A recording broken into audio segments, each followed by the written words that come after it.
It always begins in the quiet hours, when the world sleeps and your mind doesn't, when the screen becomes the only source of light in a dark room, and the glow reflects a version of you that you don't recognize anymore. You call it desire. You call it lust. You call it just one more time. Everyone does it, right? But if you listened closely, not to the craving, but to the silence beneath it, you'd hear something else. A hunger so deep it has no name. A loneliness so familiar it feels like home. Carl Jung saw this long before any modern psychologist dared to whisper it. He once said, "People will do anything, no matter how absurd, to avoid facing their own soul." And that's why you scroll. That's why you chase. That's why you keep reaching for bodies you'll never touch and fantasies that dissolve the moment release arrives. Because what you're running from isn't lust. It's the echo inside your chest. It's the boredom you can't sit through. It's the grief you never admitted you carry. It's the silence that frightens you more than guilt ever could. You tell yourself you want her, but what you really want is to feel alive, to feel seen, to feel held by something, anything that reminds you you still exist. So you run to the shortcut. You run to the surge of dopamine. You run to the illusion that someone wants you, even if the moment isn't real. And the second it's over, you return to the same room, the same bed, the same you, untouched by anything that matters. See, lust is not the villain. Lust is the messenger. It's your soul trying to shake you awake, because underneath every craving is a deeper truth. Disconnection. You aren't connected to your body. You aren't connected to your purpose. You aren't connected to your emotions. You aren't connected to yourself. So you reach for the shadows of intimacy instead of the real thing. You reach for what looks like closeness, not what feels like it. You reach for control instead of vulnerability. Jung called this the shadow, the part of you that was never fully loved, now searching for love in places that will never contain it. And this goes beyond sex. It's the late night porn. It's the conversations that feel intimate but aren't. It's the texting someone you don't care about just to feel wanted. It's the replaying of a memory because it once made you feel desirable. But underneath all of that noise is the quiet ache of a man afraid to face his own loneliness. To do so would mean admitting this truth. You don't just want release, you want rescue from your numbness, from your isolation, from the needs you buried so deep you forgot they were yours. Carl Jung saw men come to him not with sexual problems, but with starving souls disguised as desire. He didn't judge them. He didn't moralize. He went deeper, because the real question was never, why am I lustful? The real question is, what part of me is this lust trying to distract me from? And unless you ask that question honestly, painfully, you will keep feeding the craving, but never touch the wound. You will keep finishing, but never feel whole. So here's a truth no one told you. You don't need more pleasure. You need more presence. You don't need another body.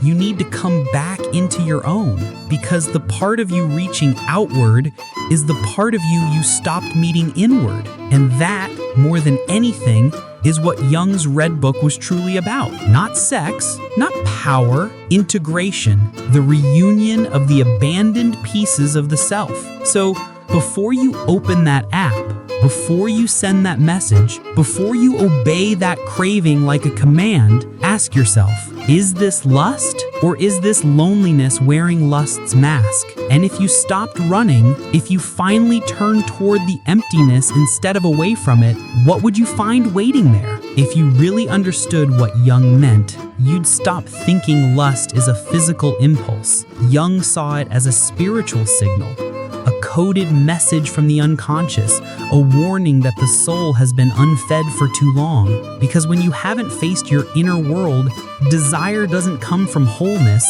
it comes from fragmentation. You don't lust because you're corrupted, you lust because you're divided. Jung wrote in the Red Book, "I must learn that the dregs of my thought, My dreams are the speech of my soul. So when lust comes suddenly, irrationally, insistently, he would not say it's about the woman you're thinking of. He would say it's about the part of you you've lost access to. In Jungian psychology, the inner feminine in men is called the anima. And when the anima is unconscious, you don't know how to feel. You don't know how to soften. You don't know how to love without holding on for dear life. So, the soul reaches outward the only way it knows how, through projection. You place your lost tenderness onto her, your lost safety onto her, your lost inner light onto her. Not because she is these things, but because she reminds you of the part you no longer live in yourself. So when you crave her body, you aren't searching for sex. You are searching for your own soul. This is why it hurts. This is why it never satisfies. This is why you keep coming back emptier, because you aren't chasing her, you're chasing you in someone else's body. And the more disconnected you are from the anima, the more frantic, more restless, more hollow the lust becomes. You scroll endlessly. You fantasize about people you barely know.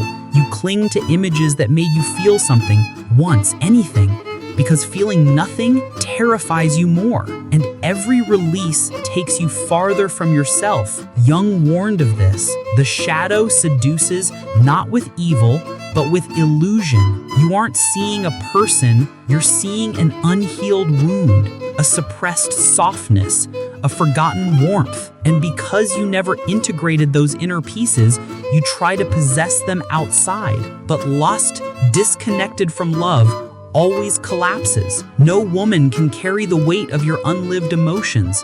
No body can fulfill the role of your unfinished identity. No moment of pleasure can heal a soul that has never been felt. So the hunger grows. You scroll for novelty. You chase intensity. You need more to feel less. But you aren't starving for stimulation.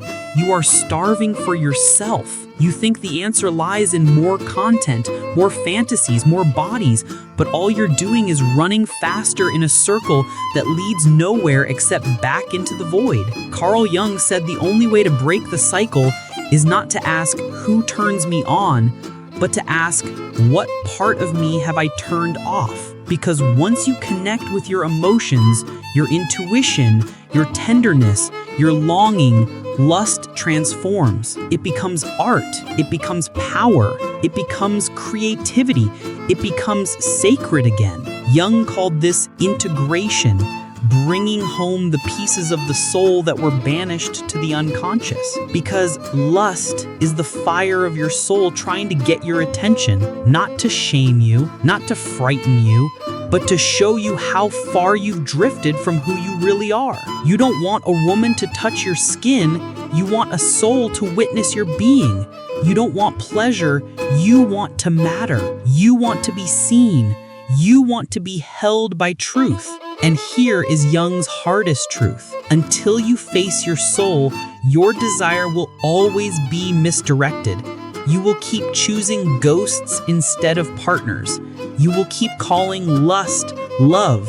You will keep running into arms that don't feel like home because the home you're seeking is the part of you abandoned long ago. So the next time the wave rises, don't run from it and don't obey it blindly. Ask it, what are you trying to show me about myself? Because when you feel the fire without losing yourself in it, you don't become cold, you become clear. And in that clarity, you finally have a choice. Not addiction, not escape, not fantasy, connection.